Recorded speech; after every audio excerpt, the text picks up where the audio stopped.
আসসালামু আলাইকুম রহমতুল্লাহ। কেমন আছেন সকলেই? আশা করি সকলেই ভালো আছেন। দেশ ও প্রবাসে থাকা সকল ব্যাংকের সকল গ্রাহকদের জন্য একটি মহামূল্যবান গুরুত্বপূর্ণ আপডেট নিউজ নিয়ে আপনাদের মাঝে উপস্থিত হলাম। এখনকার নিউজটি কিন্তু 8টি ব্যাংকের গ্রাহকদের জন্য অতীব গুরুত্বপূর্ণ। এই 8 ব্যাংকের গ্রাহকরা এই নিউজটি খুব গুরুত্ব সহকারে দেখবেন। আর এটি যদি অনুমোদিত হয়ে যায়, অনুমোদন দিয়ে দেয় সরকার, তাহলে এই 8 ব্যাংকের গ্রাহকদের আর কোনো ঝামেলাই থাকবে না। যে কোনো সময় যে কোনো পরিমাণ অর্থ তারা তাদের জমানো অর্থ থেকে, অর্থাৎ আমানতের টাকা তুলতে পারবে। যে 8টি ব্যাংকের নাম এখানে বলা হবে, এই 8টি ব্যাংক কিন্তু আপাতত গ্রাহকদের পর্যাপ্ত পরিমাণ আমানতের টাকা ফেরত দিতে ব্যর্থ হচ্ছে। প্রথমে আমি 3টি ব্যাংকের নাম উল্লেখ করছি। অন্তব্যাংক মুদ্রা বাজারে 3 মাসের জন্য 6,800 কোটি টাকার সহায়তা পেতে বাংলাদেশ ব্যাংকের কাছে আবেদন করেছেন ন্যাশনাল ব্যাংক, ইসলামী ব্যাংক বাংলাদেশ ও সোশ্যাল ইসলামী ব্যাংক। এছাড়াও আরও কয়েকটি ব্যাংকে অন্তব্যাংক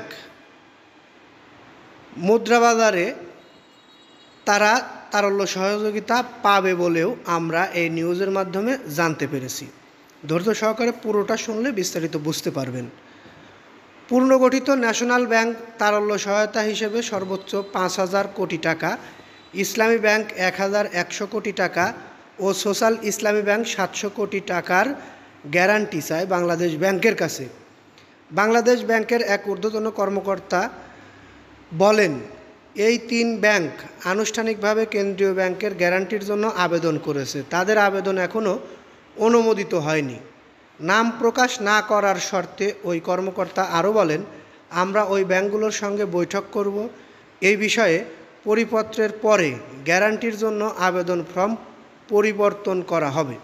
গভর্নর আহসান এইচ মনসুর অন্তব্যাংক মুদ্রা বাজারের মাধ্যমে রুগ্ন ব্যাংকগুলোর তারল্য ব্যবস্থাপনা করবে বলে ইঙ্গিত দিলে পুনর্গঠিত এসব ব্যাংক বাংলাদেশ ব্যাংকের গ্যারান্টির জন্য আবেদন করেছে। সম্প্রতি এক সংবাদ সম্মেলনে গভর্নর বলেন, কেন্দ্রীয় ব্যাংক আগের মতো টাকা ছাপিয়ে তারল্য সহায়তা দেবে না, তবে ব্যাংকগুলো অন্তব্যাংক মুদ্রা সরবরাহের মাধ্যমে এ সহায়তা নিতে পারবে।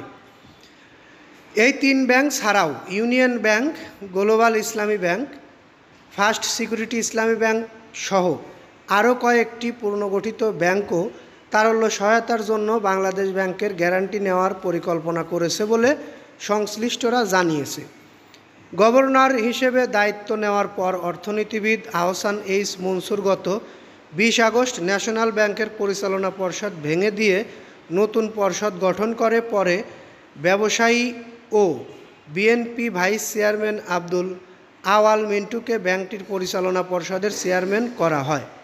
1 বছরেও বেশি সময় ধরে তারল্য সংকটে থাকা ন্যাশনাল ব্যাংক গত মঙ্গলবার বাংলাদেশ ব্যাংকের গ্যারান্টির জন্য আবেদন করে।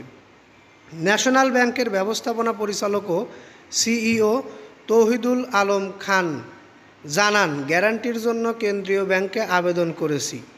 এছাড়াও আরও যে ব্যাংকগুলোর নাম আমি আপনাদেরকে জানালাম, এরাও বাংলাদেশ ব্যাংকের কাছে তারল্য সহযোগিতার জন্য আবেদন করেছে। এই তারল্য সহযোগিতা অন্তব্যাংক থেকে হবে, আন্তঃব্যাংক থেকে হবে, অর্থাৎ অন্য ব্যাংক যারা ভালো ব্যাংক রয়েছে তাদের কাছ থেকে 3 মাসের জন্য নিতে পারবে। 3 মাস পর আবার তাদেরকে ফেরত দিতে হবে। এখন নতুন করে টাকা ছাপিয়ে আর এই ব্যাংকগুলোকে তারল্য সহযোগিতা করা হবে না বলেও ক্লিয়ার জানিয়ে দেওয়া হয়েছে। যাই হোক, আমরা এই নিউজটি আর দীর্ঘায়িত করতে চাচ্ছি না, এখান থেকে শেষ করে যাচ্ছি। পরবর্তী নিউজের জন্য অপেক্ষা থাকবেন। ভালো লাগলে একটি লাইক দিবেন।